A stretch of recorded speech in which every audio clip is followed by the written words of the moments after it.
Hello বন্ধুরা, welcome back to দীপসার ছোট্ট জগৎ। আশা করি তোমরা সবাই ভালো আছো, আমরাও খুব ভালো আছি। আরও একটা নতুন ভিডিও নিয়ে তোমাদের সামনে হাজির হলাম। তো এটা দেখে কি বুঝতেই পারছো, হ্যাঁ, এঁচোড়। তো কার কার এঁচোড় খেতে ভালো লাগে অবশ্যই আমাকে কমেন্টে জানিও। ওখানে এঁচোড় হচ্ছে দেখলে, আর এইদিকে দেখো আলুর খোসা ছাড়িয়ে রেখেছি। তারপরে আলুগুলোকে হচ্ছে তোমার কেটে নিয়েছি। তো দেখে নাও কীভাবে কেটেছি, আলুগুলো কাটা হয়ে গেছে। এইদিকে দেখো টমেটো কুচিয়ে রেখেছি। এখানে একটা টমেটোকেই ছোট ছোট করে কোচানো রয়েছে। এরপর দেখো এঁচড়গুলোকে টুকরো টুকরো করে নিয়ে জলে ভিজিয়ে রেখেছি। এরপর এঁচড়গুলোকে সেদ্ধ করে নেব। সেদ্ধ করার জন্য প্রেশার কুকারে হচ্ছে দিয়ে দিচ্ছি। প্রেশার কুকারে মোটামুটি 3-4টে সিটি পড়লেই আর কি নামিয়ে নেব। তো এঁচড়গুলোকে দেখো প্রেশার কুকারে আর কি জল নিয়ে তার মধ্যে দিয়ে দিচ্ছি। ভালো করে আগে ধুয়ে নিয়েছি। তো কার কার এঁচোড়ের তরকারি খেতে ভালো লাগে অবশ্যই কমেন্টে জানিও। হ্যাঁ, আজকের কোনো চিংড়ি মাছ দিয়ে বানাবো না, কোনো রকম মাছ দিয়ে নয়, আজকে নিরামিষ এঁচোড়ের তরকারি করব। তো এদিকে এঁচোড়টা দেখো বসিয়ে দিয়েছি ওভেনে। তো কার কার নিরামিষ এঁচোড় খেতে ভালো লাগে আর কার কার এঁচোড় চিংড়ি খেতে ভালো লাগে অবশ্যই আমাকে কমেন্টে জানিও। এদিকে দেখো কড়াইশুঁটি ছাড়িয়ে নিয়েছি। এরপর হচ্ছে কড়াইশুঁটি আর আলুগুলোকে একটা অন্য প্রেশার কুকারে দিয়ে হচ্ছে সেদ্ধ করে নেব। তোমরা তো জানো আমার একটু সেদ্ধ করার আর কি করে রান্না করতে হচ্ছে ভালোবাসি, তাড়াতাড়ি হবে বলে। তো এইদিকে দেখো আলু আর হচ্ছে কড়াইশুঁটিগুলোকে আর কি সেদ্ধ করে নেব। আলুগুলোকে সব প্রেশার কুকারের মধ্যে দিয়ে দিলাম। আর ওইদিকে আমার ওভেনে হচ্ছে, এদিকে এঁচোড় হচ্ছিল। এরপরে এই আলুর সাথে সাথে কড়াইশুঁটিগুলোকেও দিয়ে দিলাম।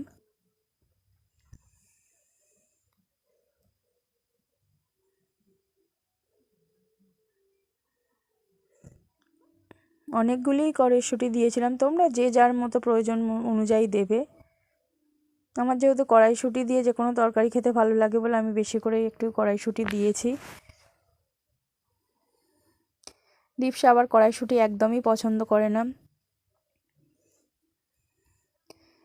এদিকে দেখো দুটো ওভেনে আর কি উনুনে দুটো প্রেশার কুকার বসিয়ে দিয়েছি। তোমার একদিকে হচ্ছে এঁচোড় হচ্ছে আর একদিকে আলু আর কড়াইশুঁটি সেদ্ধ হচ্ছে।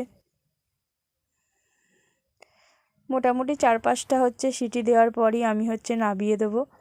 আমার সেদ্ধ হয়ে গেছে। এদিকে হচ্ছে কড়াইতে হচ্ছে সর্ষের তেল নিলাম। তো কড়াইতে সর্ষের তেল নিলাম, তার মধ্যে হচ্ছে কাঁচা লঙ্কা আর হলুদ দিলাম। যাতে হচ্ছে হলুদটা দিয়ে দিলাম কাঁচা লঙ্কার পরে পরেই, যাতে হচ্ছে কাঁচা লঙ্কাগুলো না ফাটে।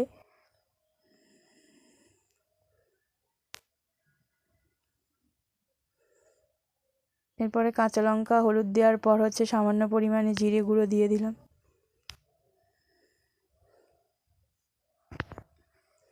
নিরামিষ এঁচোড় নিরামিষ মোছা এগুলো খেতে হচ্ছে খারাপ লাগে না, ভালোই লাগে।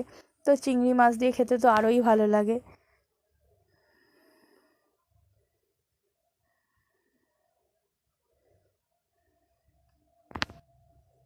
তো হলুদ জিরে গুঁড়ো দেওয়ার পরে এরপর দেখো একটু সামান্য পরিমাণ কাশ্মীরি লঙ্কার গুঁড়ো দিয়ে দিলাম কালার হওয়ার জন্য।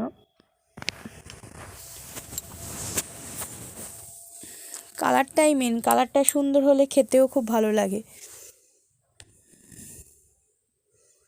আর কিছুই দেবো না, খুব সামান্য অল্প পরিমাণ উপকরণ দিয়ে বানিয়ে ফেলবো। এরপর দেখো টমেটোগুলোকে দিয়ে দিয়েছি।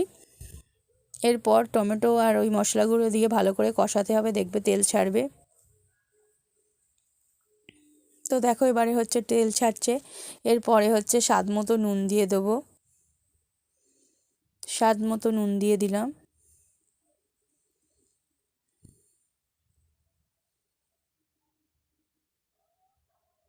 তেলটা ছাড়ছে দেখো। এরপর চিনি দিয়ে দিলাম। আমরা যেহেতু একটু মানে মিষ্টি মিষ্টি যে কোনো জিনিস খেতে ভালোবাসি, চিনির পরিমাণটা একটু বেশিই রান্নাতে দিই, ভালো লাগে খেতে। এরপর এঁচড়গুলো সেদ্ধ এঁচড়গুলো দেখো দিয়ে দিচ্ছি। তো সেদ্ধ এঁচড়গুলো দিয়ে দিলাম, দিয়ে হচ্ছে ভালো করে হচ্ছে কষাচ্ছি। যত বেশি রান্নায় কষাবে তত রান্নার টেস্ট হচ্ছে ভালো হবে, এটাই নিয়ম। সব সময় আর কি হাত নাড়িয়ে যেতে হবে, যত বেশি কষবে তত বেশি রান্নার টেস্ট হবে।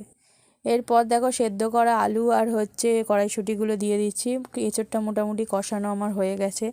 তারপরে সেদ্ধ করা আলু আর কড়াইশুঁটিগুলো দিয়ে আরও একটুবার নাড়বো।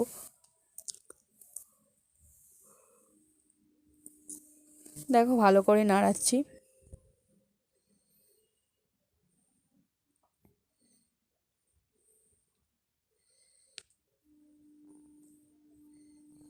ভালো করে কষিয়ে নিচ্ছি।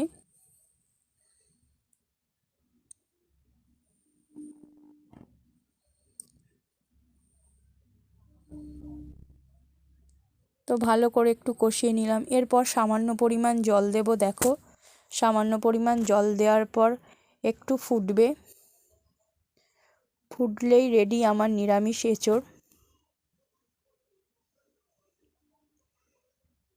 তো আশা করি ভিডিওটা তোমাদের ভালো লাগবে। যদি ভালো লেগে থাকে অবশ্যই লাইক দিয়ে চ্যানেলটাকে সাবস্ক্রাইব করো, লাইক শেয়ার কমেন্ট করো আর বেশি বেশি করে শেয়ার করো। সব সময় আমাদের পাশে থেকো আর এইভাবে ভালোবেসো। থ্যাংক ইউ সো মাচ পাশে থাকার জন্য।